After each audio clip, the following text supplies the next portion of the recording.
Canary by Cloud 9 and 3/4. Chapter 25. Together in Hosu. Todoroki wasn't too sure why he was here.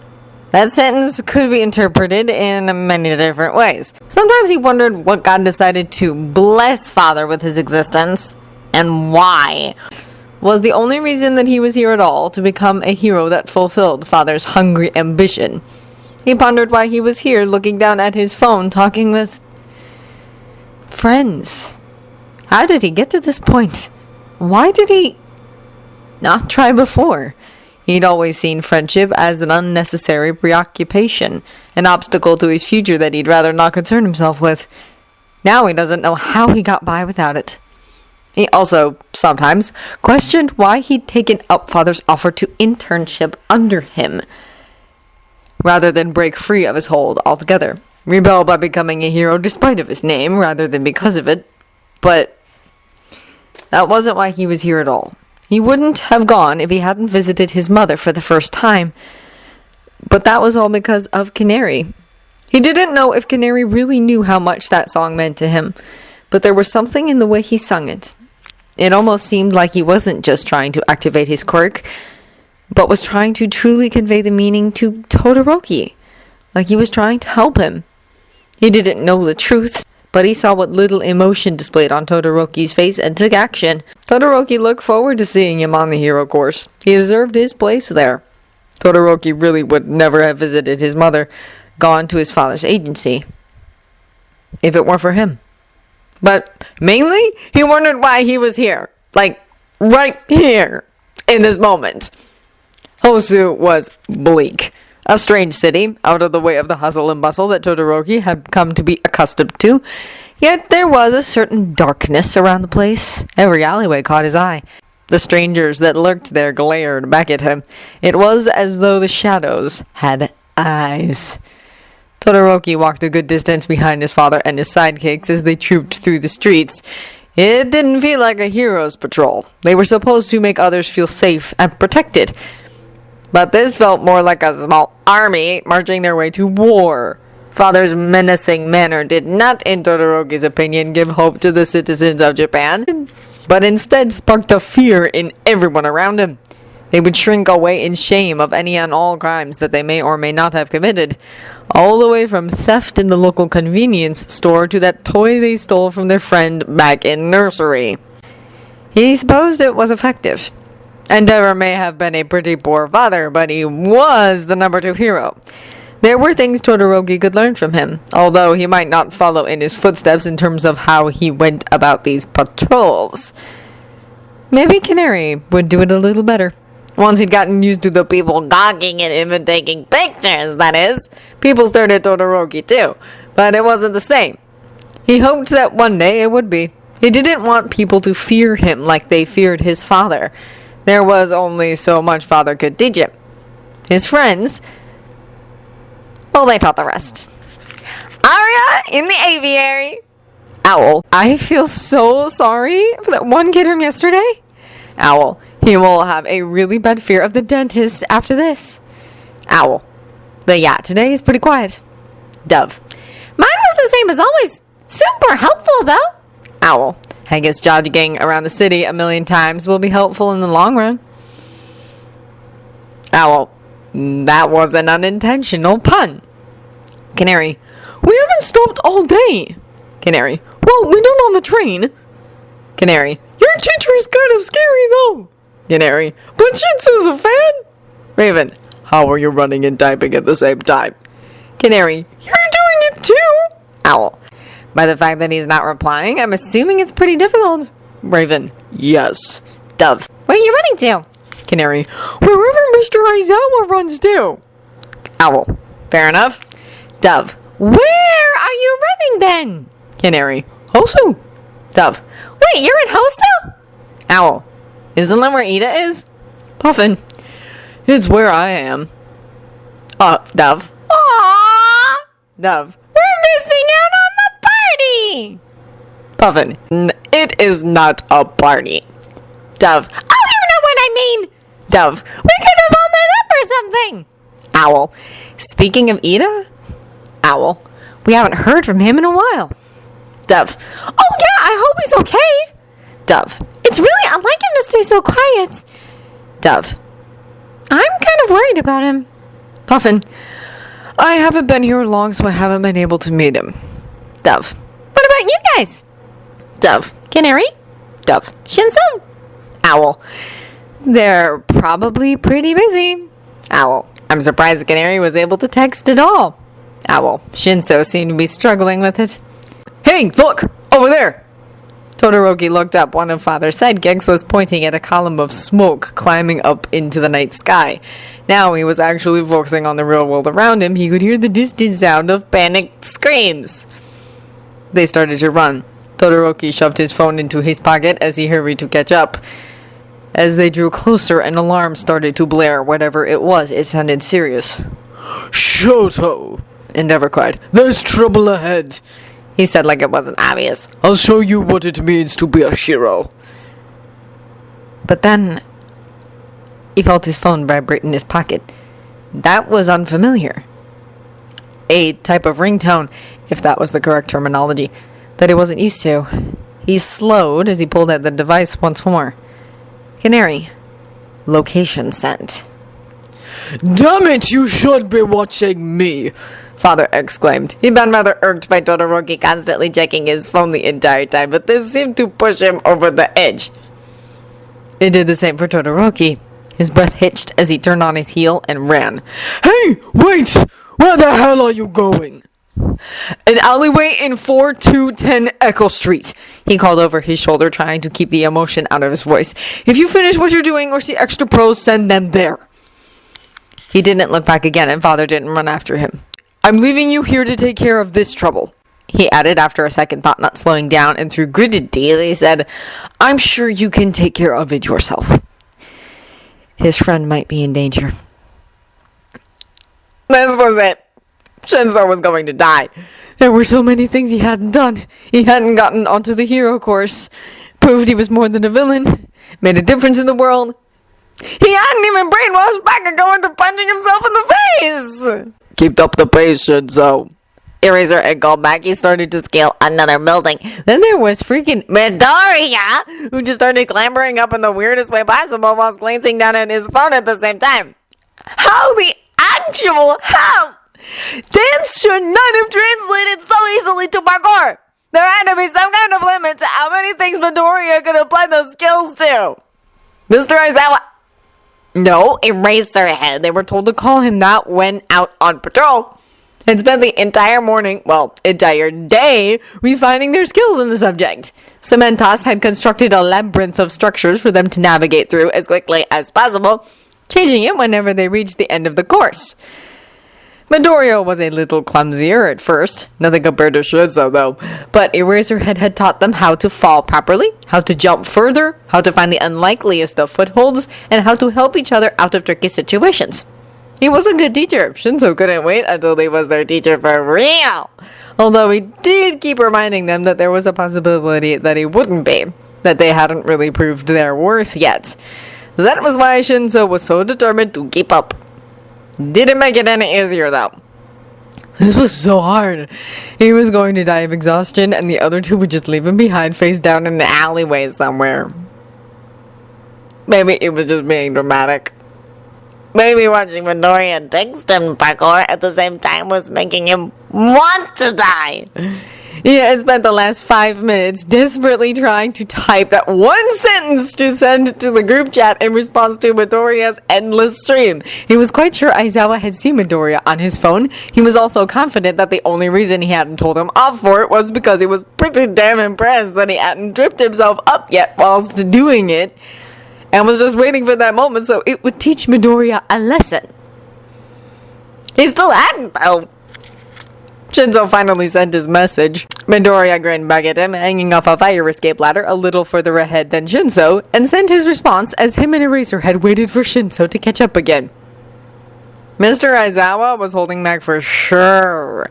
He was barely using his scarf, ensuring that the two of them could see a way up that didn't require it. He definitely could have gone faster and further, but he didn't seem to mind. Shinso didn't have Eraserhead's spare scarf with him this time. He'd had another go at it that afternoon, but he still wasn't nearly adept at it enough to put it into action. He'd probably just tangle himself up and look like an idiot in front of everyone. They had been on the rooftops for a while. After they left the train station, that was. They must have circled around a bit because Shinso could see the tracks up ahead, where the bullet train would shoot past. In fact, he could see in the distance one of the trains arriving now. He should have been focusing less on the train and his phone, and probably a little more on what he was doing. Yes, he knew he was being a little hypocritical. It was when Siren let out a shrill shriek from Midoriya's side that Shinso looked up about a second too late. There was another cry, not from Siren, not from any human that Shinso had ever heard, and he looked to his right, eyes widening, when a great hulking beast bounced. "Shinso!" Midoriya screamed, gray-blue skin and 4 blank eyes that zeroed in on Shinso's stunned self. He roared, a high-pitched, warbled thing, as he raised his hand to bring it crashing down on Shinso's skull. Aizawa was quick to react. He used his scarf to pull the monster away just enough to let Shinso scramble out from underneath it, out from its deadly grasp. "What the heck is that thing?" Shinso exclaimed. The eyes of the beast turned in a way that almost made him gag, rolling in an exposed brain as it focused this time on Aizawa. It pulled the scarf away from itself in apparent ease and began to crawl its way towards him. He let his eyes glow red, but the erasing of its quirk didn't seem to bother the beast. Shinso clapped his hands frantically, trying to catch the monster's attention again. Hey! What the hell do you think you're doing?" He tried, desperate for a response to activate his quirk with, but it didn't seem to care. And that's when Aizawa realized. Nomu. Flashes of the USJ attack were brought to the forefront of his mind. How he was able to do nothing to the beast that even All Might struggled to defeat. As it lashed out, Aizawa stepped back to evade. What else could he do? He didn't know what quirks it had or how his erasure affected them. If he left it, it could go after other civilians. Shinso's quirk wasn't subduing it either. That only left... "Canary, I need you to use your quirk," he ordered. "Kill it." "What?" The kid stammered. He had just pulled Shinso to his feet, standing well back from Aizawa's fight. "Do as I say. This isn't human. The same as USJ. It's a Nomu." He tried desperately to explain, avoiding blow after blow. How long until the Nomu tried a different tactic? How long until the Nomu tried a new tactic? Release one of its hidden abilities, the one that the USJ had many. What dangers could this one pose? "Do it, Midoriya," Shinso insisted. Aizawa was vaguely aware of him grabbing Midoriya's left arm. Flicking through the songs on the playlist, he called this Arsenal. Whatever was chosen was not played out loud. Aizawa was focusing so desperately on staying alive and making sure the beast didn't instead aim for his students that he didn't even acknowledge that Midoriya had started singing until the boy lunged forward himself right past Aizawa and into the arms of the Nomu. "Kid!" Aizawa exclaimed, but then, "Another one bites the dust." It was gone. Midoriya fell to the ground, coughing on the clouds of dust around him. Dust that was once the Nomu. It was gone in seconds. Midoriya pulled the headphones away from his ears again, tapping on the device tied to his arm frantically in an attempt to stop the music that didn't reach Aizawa's ears. Hell. This kid was powerful. Dangerously powerful. "Are you alright, Midoriya?" Shinso called, rushing forwards and kicking up the settling dust again. "No!" Midoriya exclaimed, pushing himself away from Shinso. "Don't touch!" "Hey, it's okay," Shinso insisted, raising his hands in mock surrender and stepping back a little. "You haven't used that song before. The power isn't going to last long after you finish singing." "Good job, Midoriya," Aizawa said quickly, moving past his shock as Midoriya clambered to his feet, brushing the thick layer of dust from his trousers. "Sorry to make you do that," he was sure to add. The new hero student looked rather traumatized. I don't understand," he responded in barely a whisper. "What was that thing?" "A Nomu," Aizawa grimaced. "Some kind of monster. They have multiple quirks." You said one attacked you with the USJ, Shinzo recalled. So they're with the League of Villains? Correct. Aizawa buried his face in his scarf to avoid breathing in any more of the dust-filled air. He didn't like the idea of having Nomu dust in his lungs. So, they're here? Midoriya realized, fidgeting with his hands, his eyes wide with fear. Aizawa gritted his teeth, glancing around the skyline of the city. Where could it have come from? Then he noticed an explosion not far away, sending sparks and smoke billowing into the night. Follow me, he instructed and took off once more. His students didn't hesitate to follow him. They were getting quicker on their feet. If everyone got out of this in one piece, it might actually be beneficial to them. They reached a rooftop overlooking the scene. And what a scene it was. Midoriya. Aizawa breathed. It came out a lot quieter than he had expected. He turned to him and cleared his throat. I want you to build up a sleeping song. Can you do that? Has the cooldown ended from using it this morning? He questioned, thinking back to the time when they were testing Aizawa's eraser against Midoriya's quirk. No, sir, he replied. But I have a second one. Excellent. Start now. He was hesitant, his voice quiet and unsure, but he followed Aizawa's orders. That was more than what some of his other students could achieve, it seems. Wait a second, let me catch my breath. Aizawa almost stopped and waited, not processing that it was part of the song. The USJ incident had really done a number on him, it seemed. He was so preoccupied on how his students were faring that his brain simply wasn't as capable of processing the situation at hand.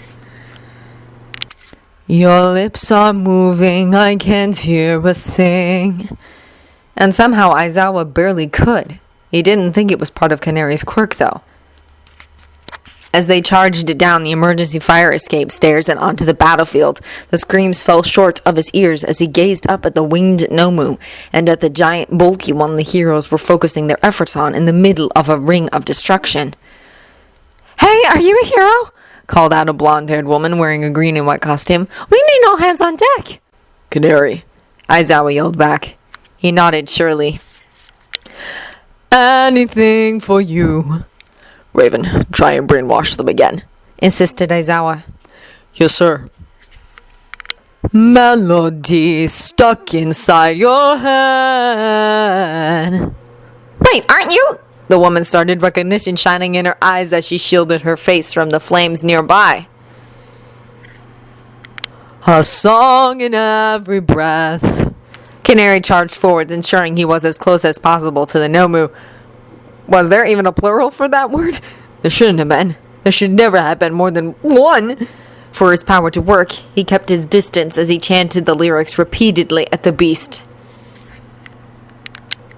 Sing me to sleep. But the Nomu continued to roar, swatting at the other heroes like they were flies as they attacked at random. To sleep now. Sing me to sleep. Before the music could continue, Midoriya deactivated his speakers and microphone. It won't work, sir, he yelled back. They had spent hours ensuring that Midoriya could affect only the people, or non-people in this case, that he wanted to with his quirk. It was early days, but he should have been able to knock the Nomu out, so why... I don't think they can sleep, Midoriya cried, leaping back and away from the Nomu's grasp. What the hell? Shinzo didn't seem to be having any luck either. Even when the Nomu cried out, his quirk simply wouldn't activate. This isn't working, Shinzo told him, falling back to his side. Manuel, stop the fire! Another hero cried, diverting Aizawa's attention. Manuel! Aizawa turned his head to see the hero directing water streaming from a broken fire hydrant at the roaring flames. Why'd you run off by yourself? Manuel cried bitterly. Where the hell are you, Denya? What? Shinzo and Midoriya must have heard that too, because both of their eyes widened in explicit fear for their friend. Damn it, Aizawa thought, and Manuel exclaimed at the same time. Now what? And then, if things couldn't get any worse, that stupid flying Nomu dropped the hero it was holding, his head slamming painfully into the concrete below, and it swooped and dived at the next closest person. Midoriya! The kid yelled out in fright as his little bird started squawking frantically, swooping around the Nomu's head as it climbed higher into the sky. Midoriya! Shinso called out to his friend as he desperately tried to pry the creature's claws open and release his shoulder. Aizawa activated his quirk to attempt stopping the beast. His wings stopped moving, yes, but now he was just gliding away with his student in tow. Use your quirk, Canary! Aizawa yelled after him. The other Nomu had focused its rampage on Aizawa again now. He had no choice other than to protect Shinso, whose quirk simply wasn't effective in this scenario. Protect yourself and protect others, he finished. And Midoriya disappeared into the distance. Shoot, shoot, shoot, shoot, shoot, shoot, shoot! The Nomu's claws were clamped tightly around him, digging into the thick fabric of his jacket. As soon as they were out of sight of Mr. Aizawa, the Nomu started to flap its wings again, allowing them to turn tight corners around the buildings, taking him away from the fight. Where the hell was it going? Did it want to kill him? Did it want to take him to someone? Midoriya didn't understand, but he didn't particularly want to find out. He had to sing something to kill the thing. Although he didn't really want to do that again. Saiwen was screaming, whizzing around the Nomu angrily, yet it didn't seem to be bothered by her. But then all of a sudden there was an ear-piercing shriek! The Nomu halted in the air abruptly, releasing Midoriya and tossing him into the sky as it reached up at its exposed brain and disgusting eyes. Midoriya's instincts took over. At least there was one song he was always happy to resort to. Wrap your wings! The great green wings burst from his back immediately, catching Midoriya in the air. He used his momentum to glide as far away from the Nomu as possible as the beast shrieked, spiraling out of the sky and crashing into the road below. Midoriya was heading in the opposite direction to where Mr. Aizawa and Shinso had been, singing one of his favorite songs softly under his breath as he flew. Ida! Manuel, the hero he was interning under, he'd lost him. Where could he be? Especially in such a dramatic time. Midoriya would expect him to be where the action was, lending a hand. And the attackers, they were Nomu too. The very type of beast which attacked Class 1A at the USJ. Surely Ida would want to help fight. Rebecca had said Ida had to run to call for aid during the USJ attack and was disappointed with himself for not helping more. Why wouldn't he want to make up for it now? Or had he disappeared before the Nomu appeared? Actually, why were the Nomu in Hosu? It didn't make any sense. Just like, why was Ida in Hosu? Didn't he have better options for his internship? Wouldn't he want to avoid the place where his brother had been? Oh. Oh no. Ida! There was no turning back, and you said not to stare at the ground. But that was what Midoriya was doing now, whizzing through alleyway after alleyway in search of his friend. Perhaps he could have figured out some sort of tracking song, but then he would have to sacrifice the speed that his wings granted him. And then all of a sudden a wailing cry filled Midoriya's ears from one of the abandoned streets he had just passed. You're still just a criminal who hurt my brother! And the gravity's pulling me down. With a flip and a turn, Midoriya gritted his teeth into a wobbly smile and stopped singing. He tucked his wings close into his body and rocketed down, right into the chest of the hero killer. Earlier that evening. You must be the ones who attacked USJ. Stain realized, hovering by the door to the dingy pub that the dwindling league of villains seemed to call home. You want to recruit me to build up your little group again? The shaggy-haired man opposite him smiled underneath the dismembered hand that covered his face. Yeah, he said simply. It'll be great. You've got so much experience. Stain narrowed his eyes. And what is your mission? An important question. Without true motivation and commitment, the League would be nothing but an obstacle to Stain's own cause. I want to destroy anything that I don't like, Shigaraki continued. He picked up a small photo that had been lying face down on the bar counter beside him. Showing it to the hero killer by holding it between his thumb and forefinger, he revealed the smiling face of a young green-winged boy flying high in the air above UA's Sports Festival Stadium. Canary. That includes this little brat here. Stain knew of this kid.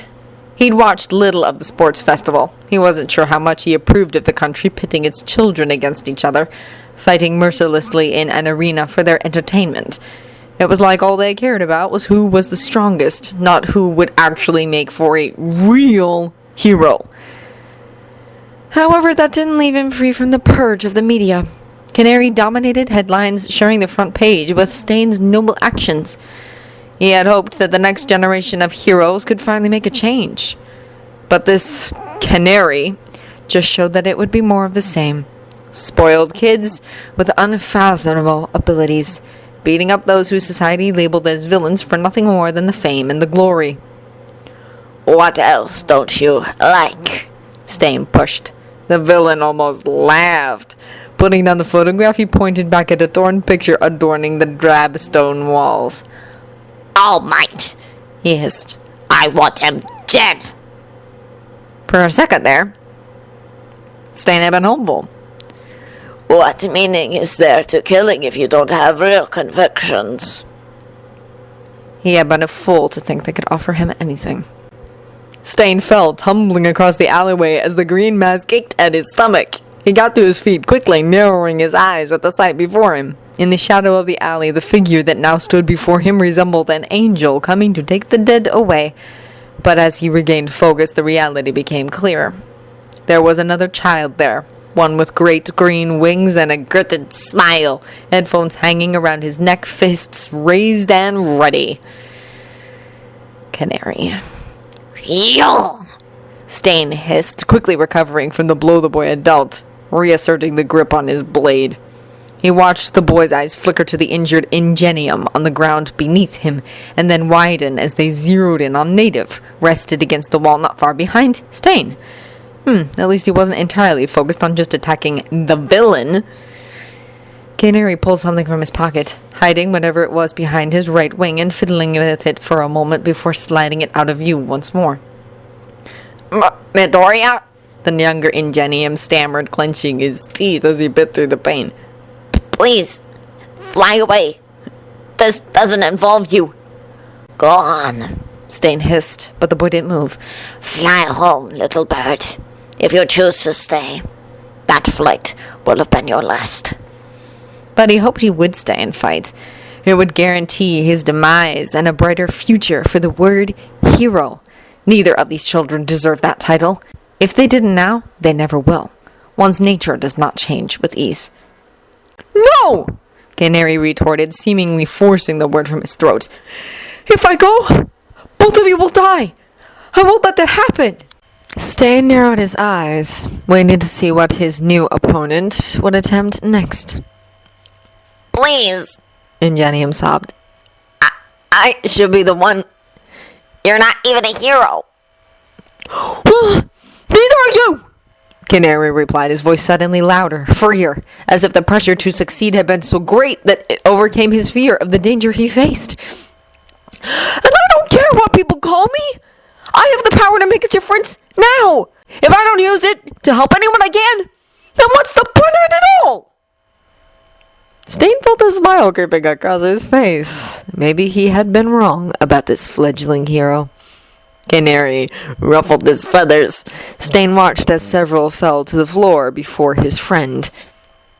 And forwards he leapt. His grin on full display, Stain raised his sword and sliced through the air. The sound of metal clanging against the concrete floor filled his ears. Wind from under Canary's wings blew the fabric of Stain's mask as he rocketed himself around him. The kid was adept in the air. Stain would give him that. Stain could see his plan. He was smart, maneuvering himself in Stain's blind spots yet close to his body so his enemy didn't have the space to lash out. His movements were elegant, fast, but with all the benefits that wings could grant, there was still one unavoidable issue. Their large surface area gave Stain more options to strike. In the cloud of falling feathers that Canary left in his way, Stain used a second blade to aim at what remained. If it weren't for Stain's quirk, Canary could have continued that fight. He had kicked him in the jaw. How? Stain wasn't sure. The feathers disorientated him. But now Canary was on the ground, wings all but gone, and a blood feather dangling off the end of Stain's knife, spilling its precious contents all over the blade. Before Canary's quirk faded, Stain had done what he needed to do. Canary's own body betrayed him, the paralysis forcing him to remain close to the ground, his mouth barely able to move, let alone sing his precious songs. The remaining feathers faded into nothingness as Stain kicked at them, marching back to complete his mission. There are countless heroes out there who are all talk, Stain told his audience. I thought you were one of them. I don't know if I'm wrong yet, but I'll let you stay alive. For now. He glared down at the little ingenium. You're different from these two. He tilted his head back to take in the look on Canary's face, one of unadulterated horror as he croaked out a desperate plea. No!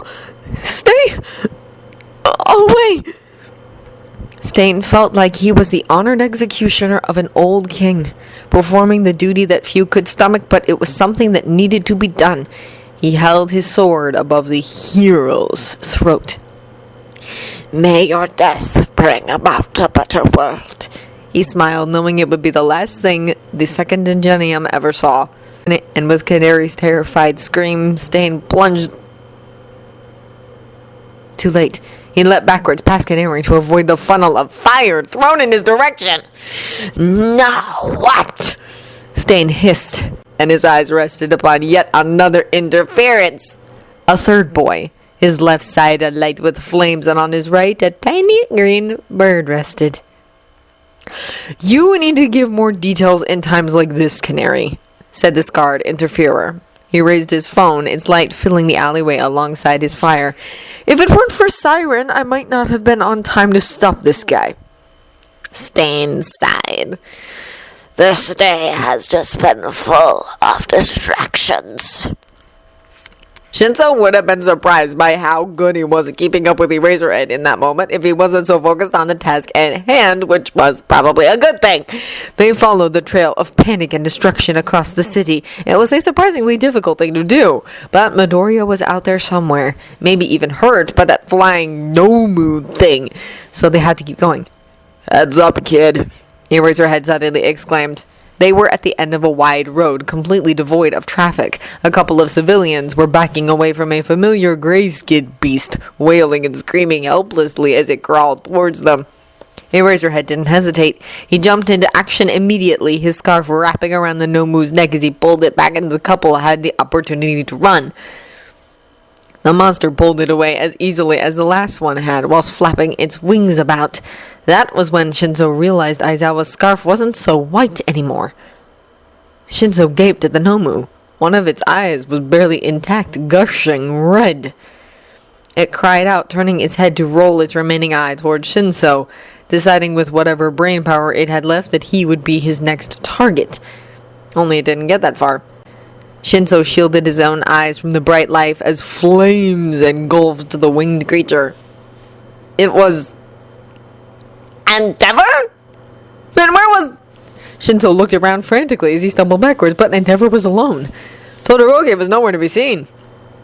The Nomu fell to the ground, either unconscious or dead. Endeavor stood over it, victorious, with a satisfied sneer. Mr. Aizawa was quick to come to the same conclusion as Shinso had. Endeavor, where is your son? He demanded, holding his scarf away from his face as to not touch the blood that marred it. The number 2 hero looked to him with a moment of confusion before recognition watched over his expression. Eraserhead, he began. What are you doing in Hosu?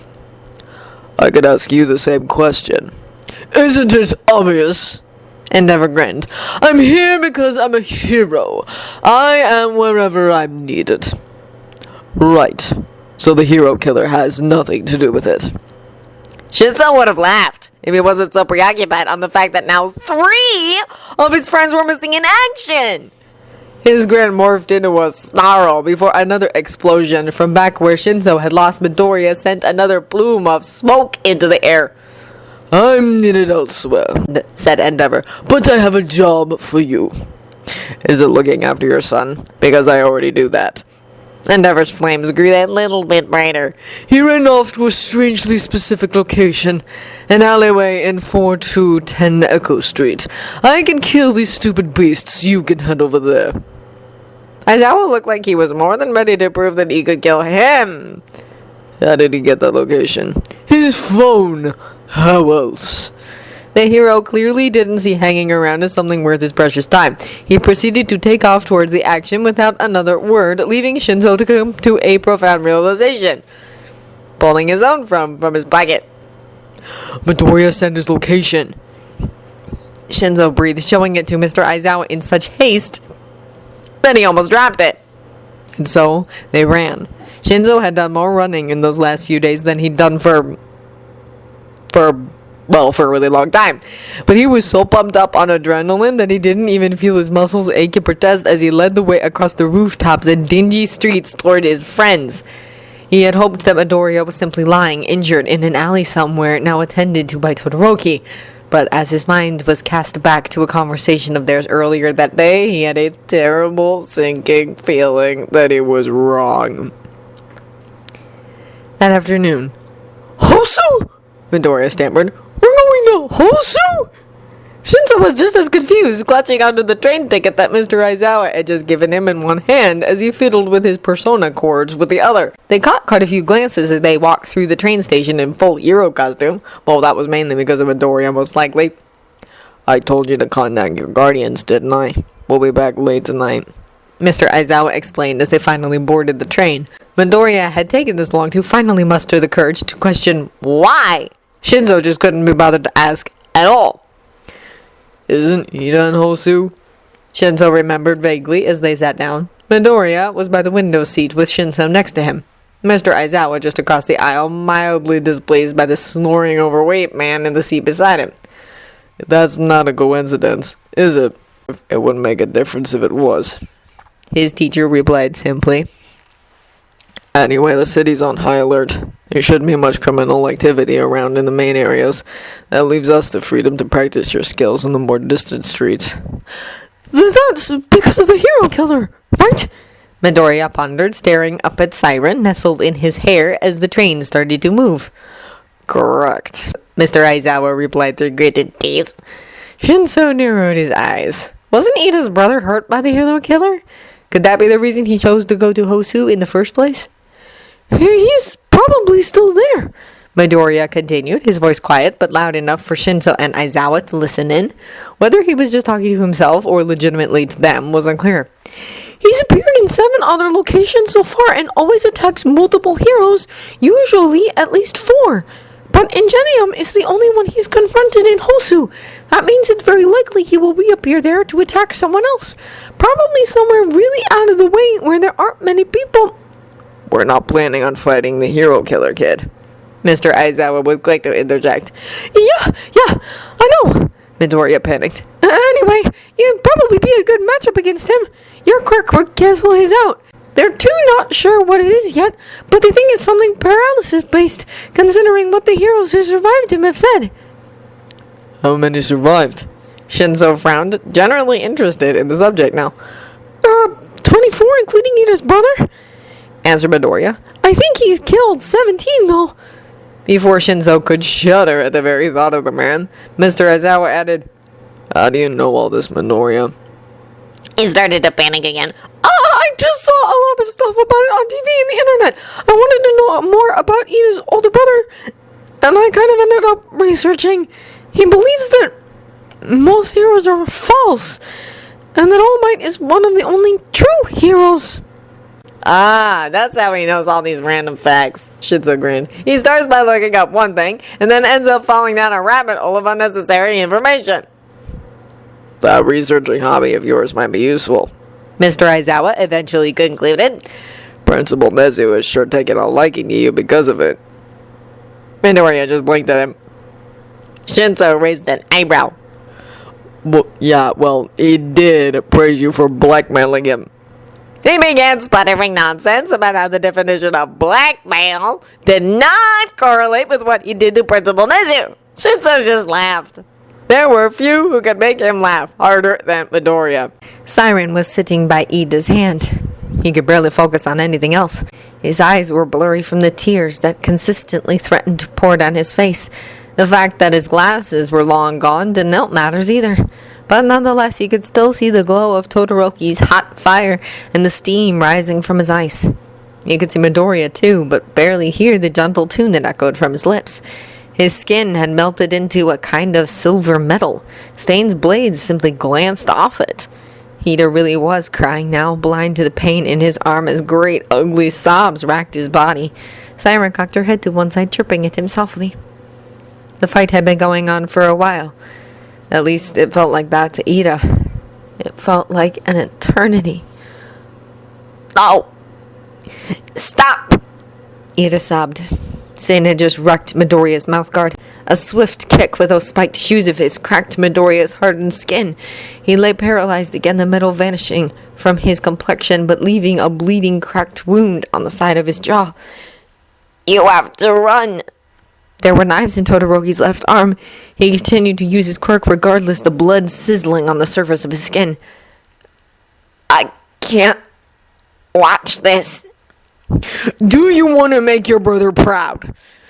Todoroki suddenly cried. Ida's eyes widened. He looked past the little bird, trying his hardest to focus on Todoroki's indistinct form. Then stand up and be Ingenium!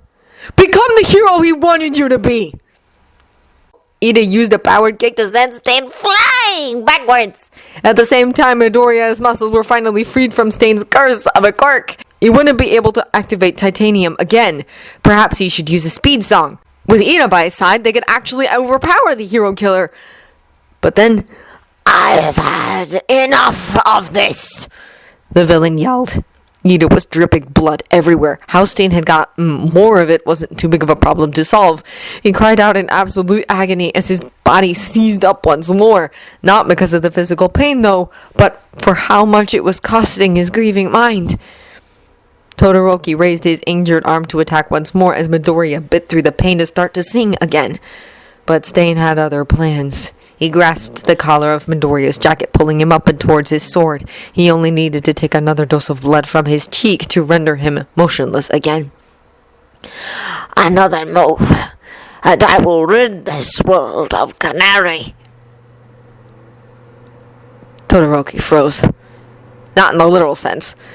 His breathing was as heavy and frantic as Midoriya's, and he wasn't being held at knife point. There was a manic squawk. Midoriya turned his head slightly to see Todoroki grasp Siren from the air, trying to stop her from attacking. But it was no use. She wrestled free of his hand, which was too weak to hold her for long, and she hurtled towards the hero killer. She aimed straight for his face. But Stain was not deterred. With astonishingly quick reflexes, he batted her away harshly, sending her crashing to the ground beside Native, whose blood group meant he still hadn't been freed from Stain's power after the first time. He gazed momentarily at the blood that had appeared on his hand. It must have come from Siren as she hovered close to Ida's fallen self, or to Todoroki's injured arm. If Shinso had been there, perhaps he would have made a sassy remark about it being rather dangerous to lick strange blood off your hand. But when Todoroki crumbled to the ground too, despite how little the volume of blood that Stain must have tasted, any thoughts of a happier time quickly faded from Midoriya's mind. They had lost. The fanatical eyes of Stain turned slowly back to Midoriya, still hanging from his iron grip. He needed to think something. Anything. He could at least still move his mouth, force the words out. Whether he could hold a tune or not was still up for debate. He would have tried if the knife wasn't still dangerously close to his skin. The villain gazed at him for a moment, as if staring into his soul and judging its worth. Until finally he let him go. Don't make me regret letting you live, he said in a way that strangely resembled Mr. Aizawa when he lets another expulsion threat sigh. Oh, how he prayed for him to hurry around the corner in that moment as Stain's heavy footsteps echoed through the alleyway, marching back towards his fallen friends. If only Shinso were there. He could stop Stain in no time. He was definitely talkative enough to trick it to submission. If Jiro was there, she could distract him even whilst paralyzed, hold him off until the timer of his quirk ran out. Or Baraka could remove his advantage in a familiar terrain. See how he likes it when gravity was his enemy too. Even Kasumi's mist could prove an advantage. Or Mina's acid. Stain would probably poison himself if he dared to ingest... That's it! His voice filled the musky air. It was almost painful to bite through the clutches of Stain's quirk, but it was just weak enough to let him sing the song, if not slowly. You're toxic, I'm slipping under. Stain hesitated, glaring back at Midoriya. He narrowed his eyes as he tried to figure out what he could possibly be attempting. Little did he know Midoriya wasn't using his power on him. He was using it on everyone else. And their blood. Don't you know that you're toxic? But that was what he was. Toxic to this world. It wasn't false heroes that were a poison to society, but villains like him. Don't you know that you're toxic? Stain had started to walk back over to Midoriya, perhaps to finally silence him, but before he could even attempt it, his sword fell to the floor by Ida's face as he clutched his stomach in obvious pain. He kept singing while Stain struggled against what had come over him, desperate to stand and march once more. Don't you know that you're toxic? But Ida was right. By him, he may have been paralyzed, but that didn't stop him from activating his quirk. Slowly, it's taking over me. There was a great flash of light from his engines as his legs swung wildly up from the ground. He had no control over its direction, yet despite that, it made contact with Stain's already injured chin, making him bite down hard on his tongue.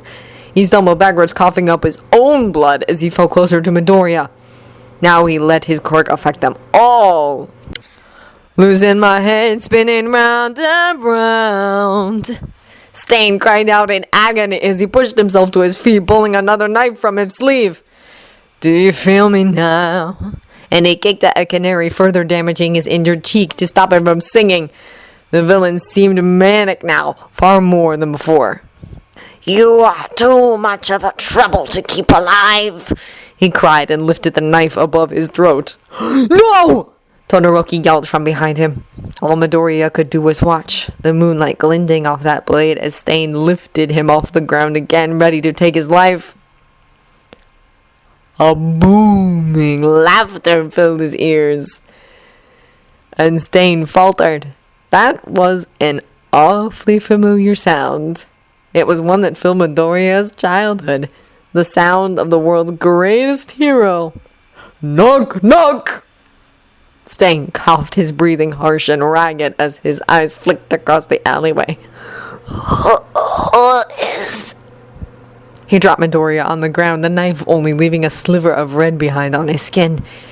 And Stain stood perfectly still, his arms flapping down beside him and his weapon falling by Midoriya's face. Midoriya forced his head off the ground, but at the end of the street was... No, All Might. Shinso grinned.